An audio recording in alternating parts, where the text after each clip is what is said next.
बिस्मिल्लाहिर्रहमानिर्रहीम। अस्सलाम वालेकुम डियर स्टूडेंट्स। हमारा आज का lecture investment analysis and portfolio management पे है।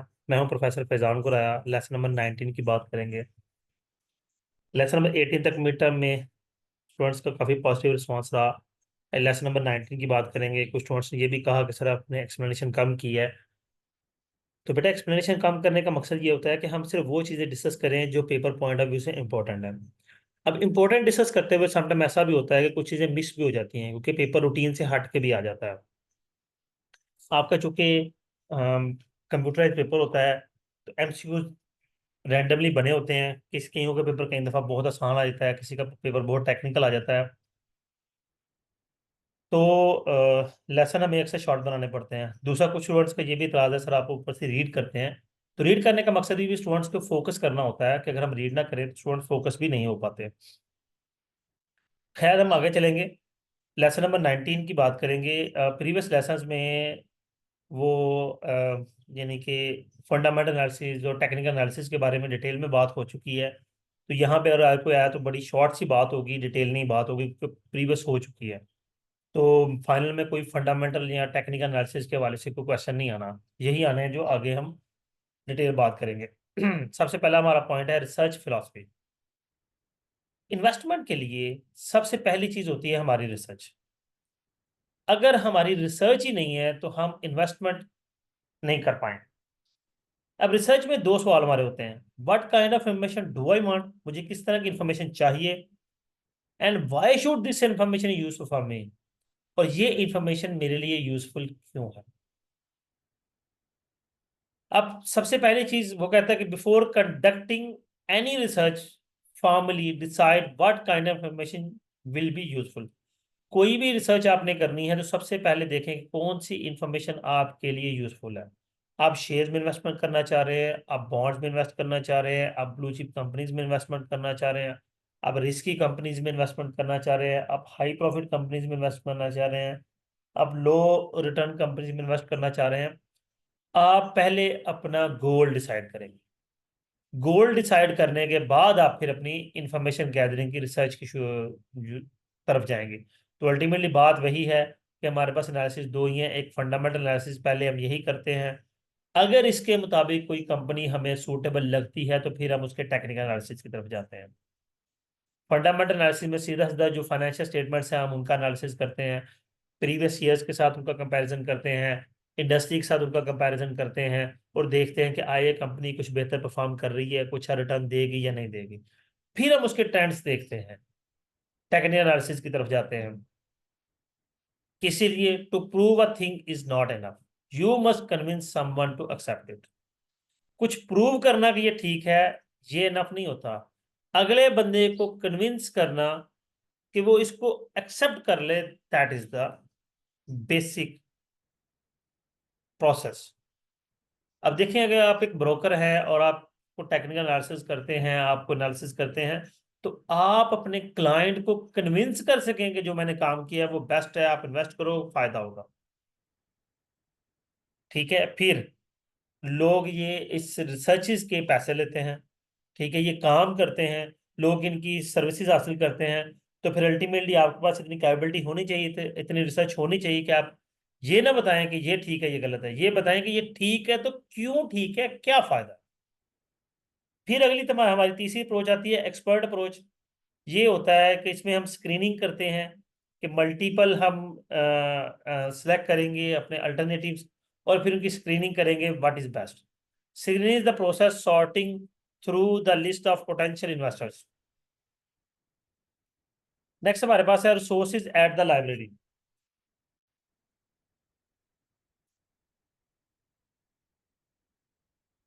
Newcomers of business reference section of library quickly discover that two names dominate much of the stock market reference material: Standard Poor and Moody's। जो हमारी library की resources हैं उनमें दो नाम बड़े कॉमन यानी कि टॉप रैंक्ड हैं, उसमें स्टैंडर्ड एंड पुअर्स हैं और मूडीज हैं। अब दोनों को देखते हैं। सबसे पहले स्टैंडर्ड एंड पुअर्स का क्या काम है, ये स्टॉक गाइड करते हैं। सबसे पहले stock guide, standard poor stock guide is publish monthly. Stock की जो गाइड है ये मंथली पब्लिश करते हैं, जिसमें हर स्टॉक की या टॉप रैंक स्टॉक्स की, प्रेफर्ड स्टॉक्स की, वारंट्स की, म्यूचुअल फंड्स की डिटेल मेंशन होती है, मंथली बेस पर इशू होता है। The next set of columns shows price activity of previous month followed by annualised total returns. और ये इसमें डाटा पास्ट 12 मंथ्स का हो सकता है, 36 मंथ्स का हो सकता है, 60 मंथ्स का हो सकता है। उसके बाद दूसरी होती है स्टॉक रिपोर्ट, पर्टिकुलर कंपनी के stock report. If an investor needs more information then the stock guide provides, the S&P stock report is a good place to go next. ये 1 पेज रिपोर्ट होती है, इसमें पर्टिकुलर हर specific stock की complete detail mention होती है। फिर तीसरी चीज आती है बॉन्ड गाइड। जिस तरह स्टॉक गाइड है same as that of bond guide है, ये भी 1 पेज होती है। बॉन्ड्स पे, डेट पे, ये सारी डिटेल होती है। फिर आता है आउटलुक। अब इसमें आउटलुक में जिस तरह स्टॉक है, बॉन्ड्स है, ये ऑप्शंस पे होता है कि जो मंथली ऑप्शंस की समरी है वो उसकी डिटेल इसमें होती है, किस किस तरह की ऑप्शंस मार्केट में प्रिवेल करती रही हैं प्रीवियसली। और 5वें नंबर पे हमारे पास जो ये इशू करते हैं उसे स्टॉक मार्केट इंसाइक्लोपीडिया। ये उसी तरह इंसाइक्लोपीडिया है जिसमें प्रीवियसली तमाम डिटेल्स होती हैं, और इंसाइक्लोपीडिया के अंदर तमाम स्टॉक्स की डिटेल होती हैं। मतलब कि स्टैंडर्ड पुअर 500 मार्केट इंडेक्स है तो उसके 500 के 500 स्टॉक की सारी डिटेल इस इंसाइक्लोपीडिया में होगी। अर्निंग फोरकास्टर, ये होता है standard poor earning forecaster is the competition of earning per share estimates for about 60 investment analysis firms. The publication covers approximately 1600 different stocks of particular interest. 1600 stocks को compare किया जाता है और 60 investment analysis firms find out की जाती हैं जिनकी earnings बेहतर होती हैं।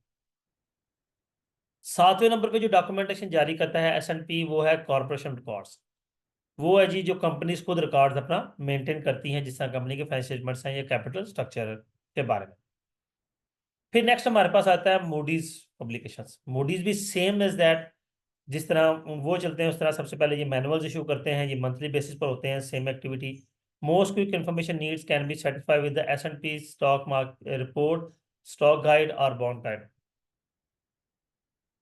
फिर डिविडेंड रिकॉर्ड, ये डिविडेंड का रिकॉर्ड भी देते हैं when it is necessary to investigate the recent dividend history of the company. Company की रिसेंट डिविडेंड हिस्ट्री देखनी हो तो उसके लिए फिर हम डिविडेंड रिकॉर्ड देखते हैं। बॉन्ड रिकॉर्ड आ जाता है, हैंडबुक ऑफ कॉमन स्टॉक आ जाता है, ये उस तरह जिस तरह स्टॉक रिपोर्ट है। फिर हमारे पास ये हो गए, तो फिर हम चलते हैं कंपनी इंफॉर्मेशन की तरफ।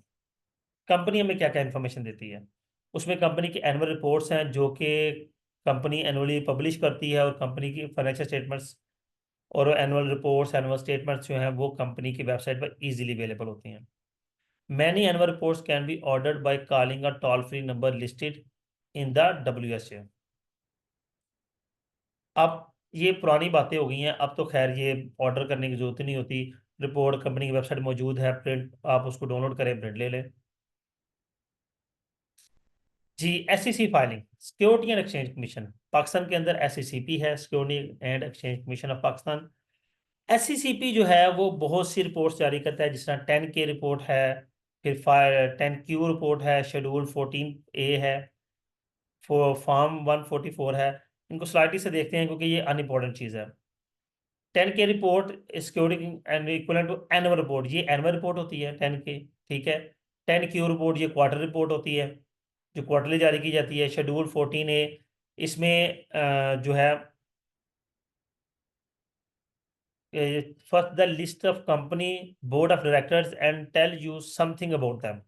बोर्ड ऑफ डायरेक्टर्स की लिस्ट होगी और उनके बारे में बताया जाएगा कि वो क्या है।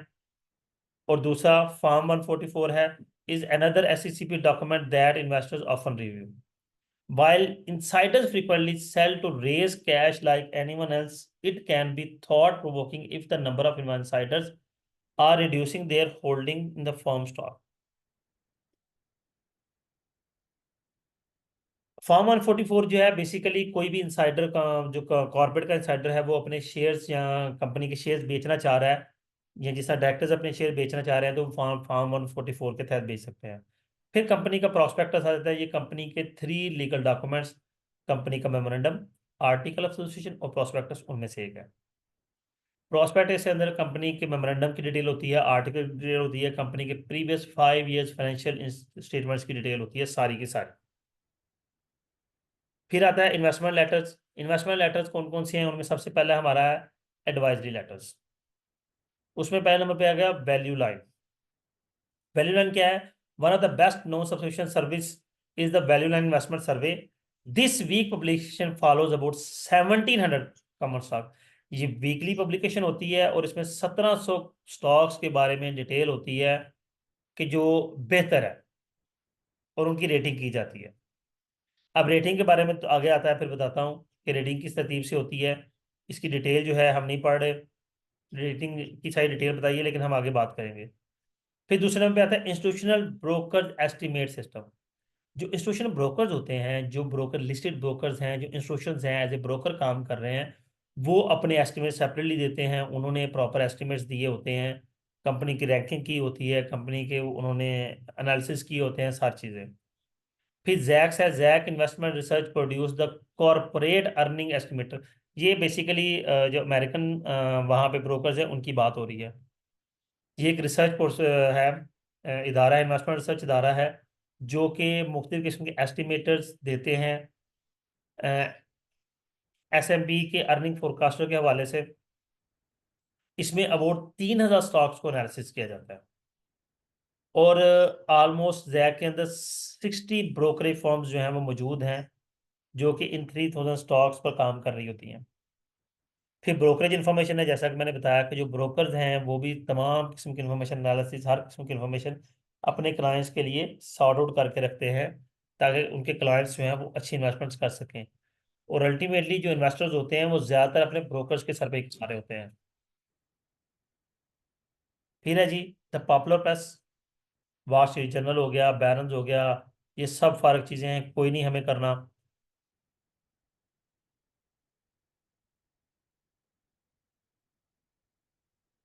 जी एक नाम आया CRSP tapes. The University of Chicago Center of Research in Security Prices produce a set of computer tapes commonly known as SRC, CRSP tape or knows crisp. This data is set contains data of all New York Stock Exchange stocks of 1926 to the present। 1926 से अब तक जितना भी stock है उन्होंने उसकी एक पूरी सीरीज पेश की है। अब खैर इसकी भी इतनी जरूरत नहीं होती क्योंकि हर चीज़ नेट पर मौजूद है। जी ऑनलाइन कंप्यूटर सर्विसेज में हमारे पास आ जाता है कंपोज सर्व है, याहू है, अमेरिकन ऑनलाइन है, ये सारी चीज़ें, और भी बहुत सी वेबसाइट्स हैं। फिर सेमिनार्स में ब्रोकरेज फर्म्स मुख्तलिफ सेमिनार्स करती हैं। बैंक ट्रस्ट डिपार्टमेंट है जो कि सेमिनार्स करवाता है, एम्प्लॉय रिलेशनशिप प्रोग्राम्स अरेंज किए जाते हैं। सब कुछ नहीं है, फारग आगे चलते हैं जी। जी लेसन नंबर 19 यही था। अपना ख्याल रखिएगा, और अगर किसी को कोई चीज़ पूछनी हो तो डिस्क्रिप्शन में मेरा कॉन्टैक्ट नंबर मौजूद है।